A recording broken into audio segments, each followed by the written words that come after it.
Hello everyone, welcome to my channel Psychologist Priya Bhargav.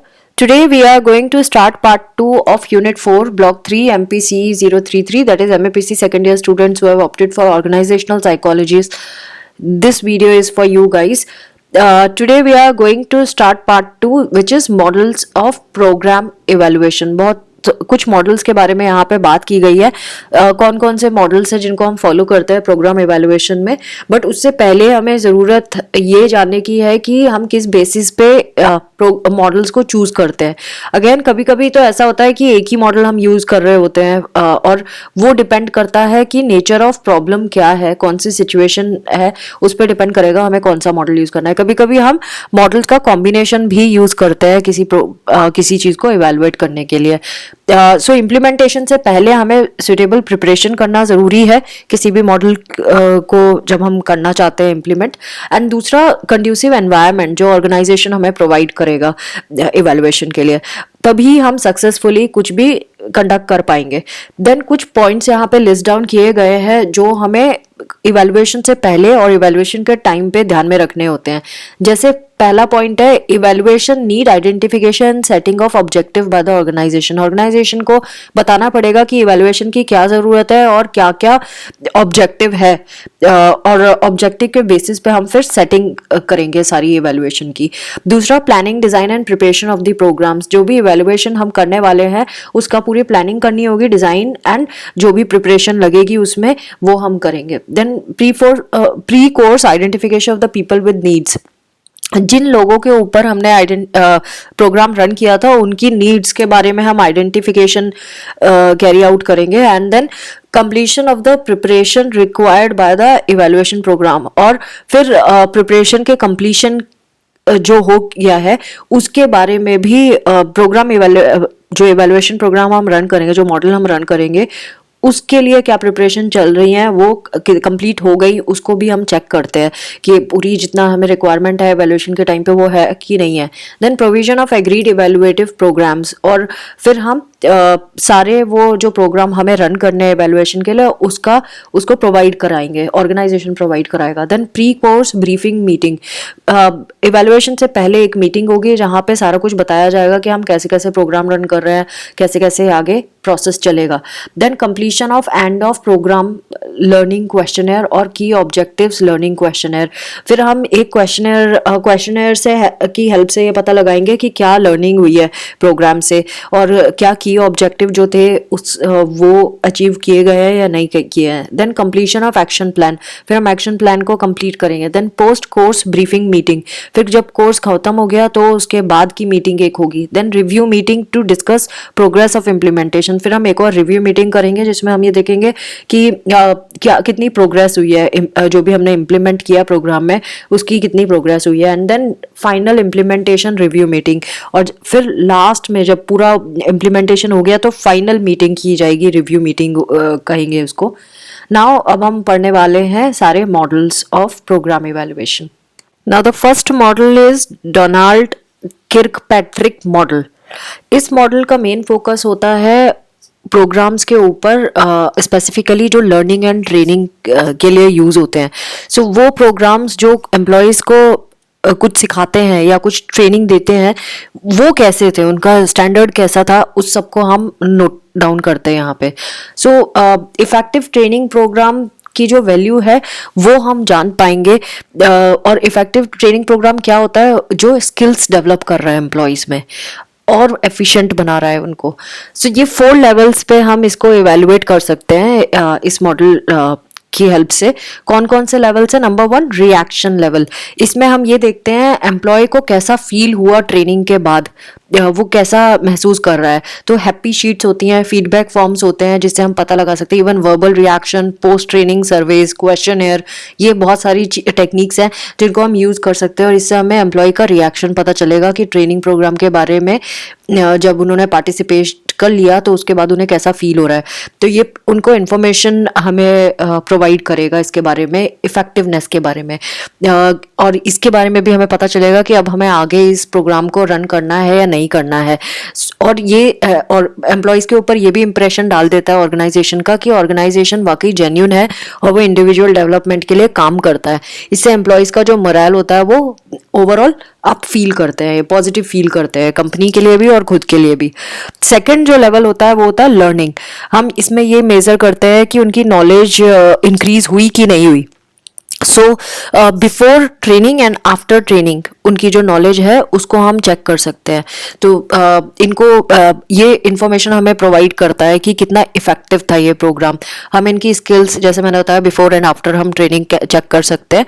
तो ये interview है ना, ऑब्जर्वेशन से हो सकता है। Next is behaviour. अब उन्होंने जो भी सीखा उसको एक्चुअल जॉब में इम्प्लीमेंट कराया जाता है, यानी इम्प्लीमेंटेशन होती है।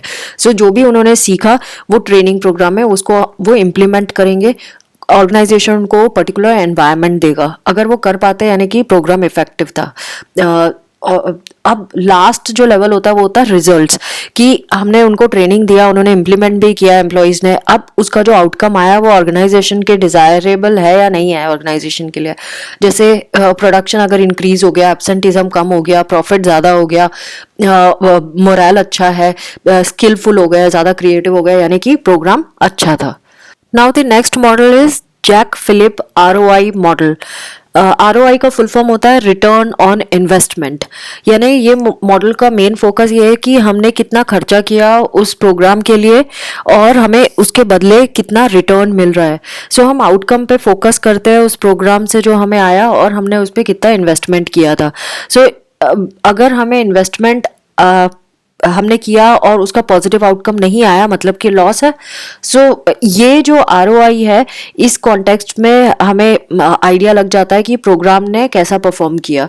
बहुत सारा डाटा हमें कलेक्ट करना पड़ेगा क्वेश्चनएयर के थ्रू, सर्वे के थ्रू, और बाकी मॉनिटर करते हुए कि जॉब परफॉर्मेंस किस तरह की हो रही है।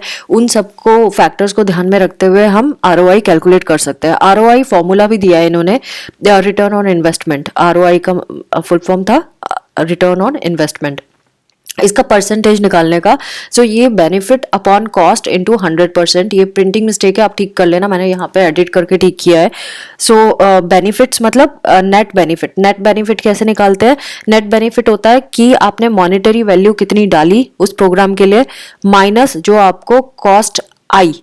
सो मॉनेटरी वैल्यू जो आपको मिली उस प्रोग्राम से, यानी अपने पूरा आपने वो सीखा, उसके बाद आपने कुछ उसको यूज़ किया कहीं पे और उसको उससे आपने पैसा कमाया, वो हो गया। एंड देन उसमें से जो भी कॉस्ट आया उसको आपने माइनस कर दिया, तो वो नेट बेनिफिट माना जाता है। सो जब हम इसको कैलकुलेट करते हैं तो नेट बेनिफिट ऊपर आएगा, नीचे टोटल कॉस्ट आएगी और इंटू 100% हो जाएगा। तो इससे आपको ROI परसेंटेज मिल जाएगी। इसमें इंटेंजिबल बेनिफिट्स भी होते हैं। इंटेंजिबल मतलब जिन्हें हम कैलकुलेट न्यूमेरिकल फॉर्म में कैलकुलेट नहीं कर सकते, ऐसे बेनिफिट भी होते हैं जिसको हम रिप्रेजेंट कर सकते हैं, जहाँ पे भी हम प्रॉफिट के बारे में सोचते हैं।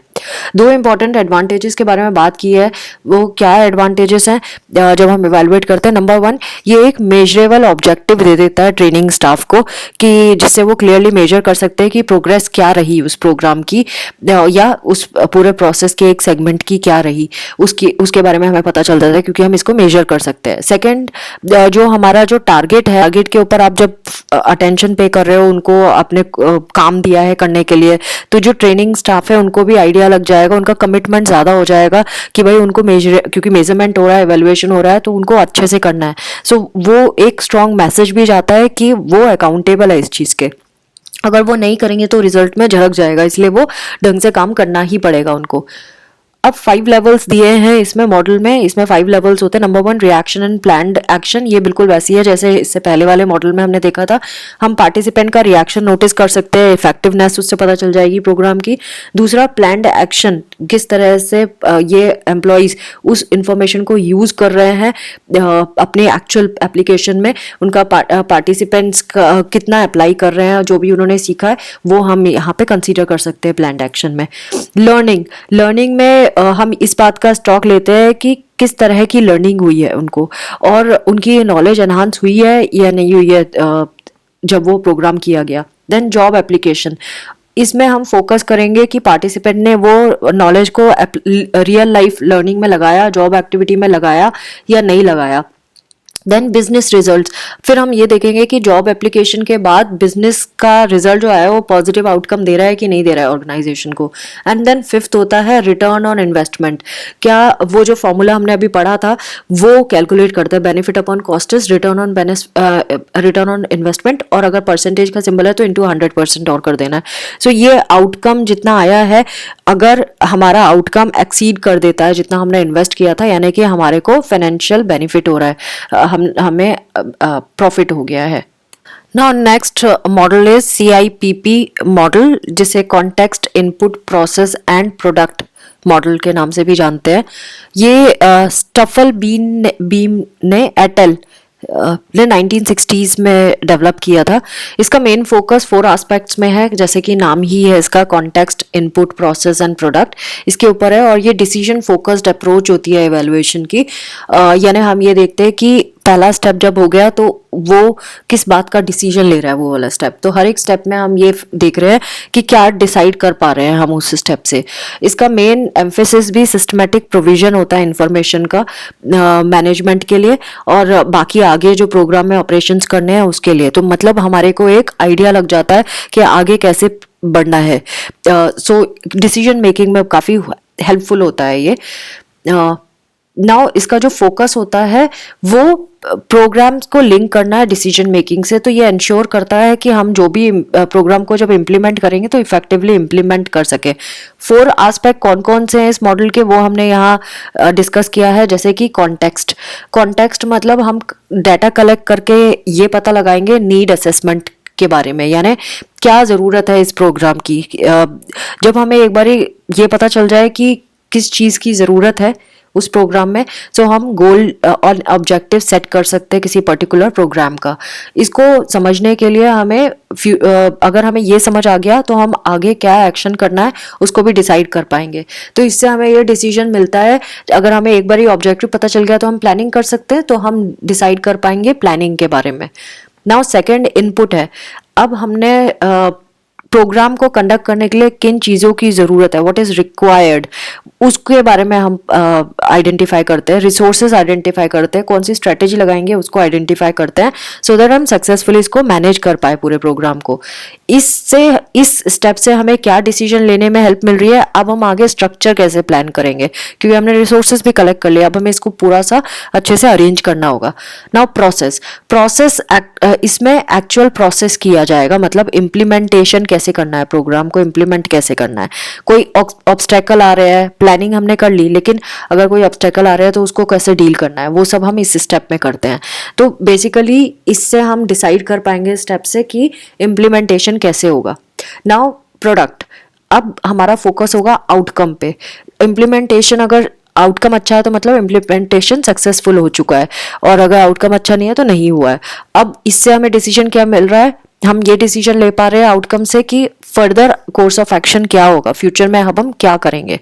Now this model is Kaufman's 5 levels of evaluation. ये कॉफमैन, केलर एंड वैटकिंस ने 1996 में पहली बार ऑर्गेनाइजेशनल एलिमेंट्स मॉडल OEM बनाया था, जिसमें 4 लेवल्स हुआ करते थे, और ये सबसे वाइडली यूज्ड मॉडल है। उसके बाद कॉफमैन ने फिर से एक और 5th लेवल भी इसमें डाला, क्योंकि ये ट्रेनिंग फोकस्ड नहीं करना चाह रहे थे, उससे हमें सब कुछ प्रॉपर आइडिया नहीं मिलता था। तो ये जो मॉडल है मेनली वो प्रोग्राम को इवेलुएट करने के लिए बना है, और ट्रेनी के पॉइंट ऑफ व्यू से बना है। मतलब नए नए लोग जो एम्प्लॉयज़ आते हैं ऑफिस में, उनको किस तरह से ट्रेनिंग करके हम इवेलुएट कर सकते हैं कि वाकई उनको कोई बेनिफिट हुआ है और उन्होंने ऑर्गेनाइजेशन को बेनिफिट दिया है। सो इसमें कौन कौन से स्टेप है वो हम समझेंगे। Number 1 is input and process. So ये एनालिसिस बेस्ड इनपुट होता है, यानी कि इसका फोकस है कि हम कॉस्ट को कम कर सकें, और इसको 2 पार्ट्स में डिवाइड किया गया है। जो फर्स्ट पार्ट है वो फोकस करता है हम रिसोर्सेज क्या डाल रहे हैं, ह्यूमन रिसोर्सेज एंड फाइनेंशियल, ये वाली चीज़ों पे हम फोकस करते हैं। और जो सेकंड पार्ट है उसमें हम एक्चुअल प्रोसेस और पार्टिसिपेंट का जो रिएक्शन है, मतलब इफेक्टिवनेस ऑफ द प्रोग्राम कितना इफेक्टिव रहा, उनको ट्रेनिंग के बाद उनका क्या रिएक्शन आया, वो उसको हम चेक करते हैं। Then second is acquisition. ये फोकस करता है कि पार्टिसिपेंट्स की पोटेंशियलिटी को चेक करता है कि पार्टिसिपेंट्स जो प्रोग्राम में इन्वॉल्व थे उन्होंने कितना सीखा, कितना एक्वायर किया उस प्रोग्राम से। थर्ड इज एप्लीकेशन, अब क्या एक्चुअली रियल लाइफ में वो उस नॉलेज और स्किल को यूज कर पा रहे हैं जो उन्होंने सीखा था, एक्चुअली अप्लाई कर पा रहे हैं उस चीज को, वो एप्लीकेशन है। फोर्थ वाला है आउटपुट। सो जो आउटपुट है इसमें हम ये देख रहे हैं कि उसने प्रोडक्ट या सर्विसेज क्या डिलीवर की एक्सटर्नल क्लाइंट को। फिर आउटकम आता है, यानी कि उसने जब डिलीवर कर दी सर्विसेज एक्सटर्नल क्लाइंट को तो फिर वो सोसाइटी तक गई, अब उससे क्या हमारे को रिजल्ट मिला, एग्रीगेटेड प्रोडक्ट और सर्विसेज क्या मिली हमें, कितना हम डिलीवर कर पाए क्लाइंट को, अपने जो मेन क्लाइंट है वो हम इसमें इवेल्युएट कर पाएंगे। Now next model is CIRO model, जिसको context, input, reaction and outcome model है। सो इसमें जो यहाँ पे कंटेंट लिखा था, कंटेंट नहीं है वो कॉन्टेक्स्ट है, इसको ठीक कर लेना, मैंने यहाँ पे ठीक कर दिया है। तो कायरो मॉडल में context, input, reaction and outcome ये 4 मेन एलिमेंट्स हैं और ये बर्डेट एल ने डेवलप किया था। ये सिप मॉडल से काफी मिलता जुलता है। मेन एडवांटेज जो कायरो मॉडल की बताई गई है वो ये है कि ये कॉन्टेक्स्ट और इनपुट पे बहुत ज्यादा कंसीडर करते हैं इस चीज को जब इवैल्यूएशन करते हैं। तो कॉन्टेक्स्ट इवैल्यूएशन में हम क्या देखते हैं, हम ये देखते हैं वो फैक्टर्स जैसे कि ट्रेनिंग नीड का आइडेंटिफिकेशन करना, उसको हम चेक करते हैं इवैल्यूएशन में। देन ऑब्जेक्टिव्स को सेट करना, फिर कल्चर एंड क्लाइमेट जो ऑर्गेनाइजेशन का है उस पर फोकस करना, प्रोग्राम का इम्प्लीमेंटेशन किस तरह से हुआ था इस कॉन्टेक्स्ट में, ये सारे कॉन्टेक्स्ट इवैल्यूएशन के अंदर आ जाते हैं। इनपुट इवैल्यूएशन में हम डिज़ाइन और इम्प्लीमेंटेशन के बारे में करते हैं कि ट्रेनिंग एक्टिविटी में कैसी डिज़ाइन लगाई गई थी, कि किस तरह से इम्प्लीमेंट किया गया था। फिर रिएक्शन इवैल्यूएशन, इसमें हम कलेक्ट करते हैं वो इन्फॉर्मेशन जिससे हमें ट्रेनीज का एक्सपीरियंस के बारे में पता चलता है, किस तरह की क्वालिटी उनको डिलीवर की गई है। देन आउटकम इवैल्यूएशन, ये अचीवमेंट देखता है कि एक्टिविटी कराने के बाद क्या गेन हुआ एम्प्लॉयज को, और ये एक्टिविटीज को फिर हम 3 लेवल्स पे असेस करते हैं, immediate, intermediate and ultimate evaluation. Immediate evaluation होता है जब हम उनकी नॉलेज, स्किल्स और जो उनका एटीट्यूड है जॉब में जाने से पहले चेक करते हैं, वो हो गया इमीडिएट इवैल्यूएशन। फिर इंटरमीडिएट होता है जब वो जॉब पर आ गए हैं और अपनी वो जो जितना सीखा था वो अपनी परफॉर्मेंस पे लगा रहे हैं, ट्रांसफर कर रहे हैं अपनी लर्निंग को जॉब पर। एंड अल्टीमेट इवैल्यूएशन होता है जब ओवरऑल ऑर्गेनाइजेशनल परफॉर्मेंस कैसी रही, उसको जब हम असेस करते हैं ट्रेनिंग के बाद कि क्या ओवरऑल रिजल्ट रहा। Now the last model is third wave consulting. ये विसबोर्ड 6 बॉक्स मॉडल हमने पढ़ा था, उसी का ही एडिशन है, मतलब उसी का ही इम्प्रूवमेंट भी कह सकते हैं। इसको third wave managing and consulting भी कहते हैं। ये भी विसबोर्ड ने ही इंट्रोड्यूस कराया था। इन्होंने जो इश्यूज थे डायग्नोसिस एंड इंटरवेंशन के, उन पे ज़्यादा ध्यान दिया है और उन्होंने थर्ड वेव नाम क्यों रखा है इसका, वो रीजन बीइंग कि वर्ल्ड आगे आगे प्रोग्रेस कर रहा है। तो इन्होंने 3 कैटेगरीज जो वेव्स की बताई है वो बताई है। फर्स्ट वेव एग्रीकल्चर रिवॉल्यूशन को कहा है, सेकेंड वेव इंडस्ट्रियल रिवॉल्यूशन को कहा है और third wave information and technological revolution को कहा है। सो इन्होंने ये बोला है कि वेलनेस जो होती है एम्प्लॉयज की वो भी एक इम्पॉर्टेंट फैक्टर है और उन्होंने वेलनेस को ज़्यादा फोकस किया है अगर हमें डिजायर्ड आउटकम चाहिए है। तो थर्ड वेव कंसल्टेंट जो होते हैं उनका फोकस यही होता है कि पोटेंशियल्स पे वर्क करना है। अगर आप पोटेंशियल पे वर्क करोगे तो ऑटोमेटिकली आपको एक्शन भी मिलेगा, करते हुए दिखेंगे लोग। पूरे सिस्टम को इन्वॉल्व करने की बात की है इन्होंने यहाँ पे, और इन्होंने फोकस किया है फ्यूचर के ऊपर और कैसे जो टास्क है उनको स्ट्रक्चर कर पाएंगे एम्प्लॉयज अपने आप ही ऑर्गेनाइजेशन के। उनको किसी और के हेल्प की जरूरत नहीं पड़ेगी अगर वो वेलनेस पे काम किया जाए उनके। सो ये ऑप्टिमिस्टिक गोल ओरिएंटेड व्यू देखा गया है इसमें, जहाँ पे ये एम्प्लॉयज के वेलबींग के बारे में सोच रहे हैं, उनके वेलनेस के बारे में सोच रहे हैं और उन्होंने उनको कैपेबल बताया है कि वो इतने कैपेबल है कि वो अपने सारी चीज़ें खुद से कर सकते हैं, सारे टास्क को खुद ही से प्लान कर सकते हैं, स्ट्रक्चर कर सकते हैं अगर उनकी वेलबींग पे वर्क किया जाए। सो ये ऑर्गेनाइजेशन के इवैल्यूएशन प्रोसेस में भी हेल्प करेगा। So friends, this was all about part 2 of unit 4 block 3 MPCE 033। I hope आपको ये वीडियो इंटरेस्टिंग लगेगा और प्लीज़ सेल्फ रीडिंग ज़रूर करें, ये जस्ट ओवरव्यू है and Thanks for watching. Do not forget to subscribe, like and share my videos with rest of the students. Take care of yourself. Bye bye.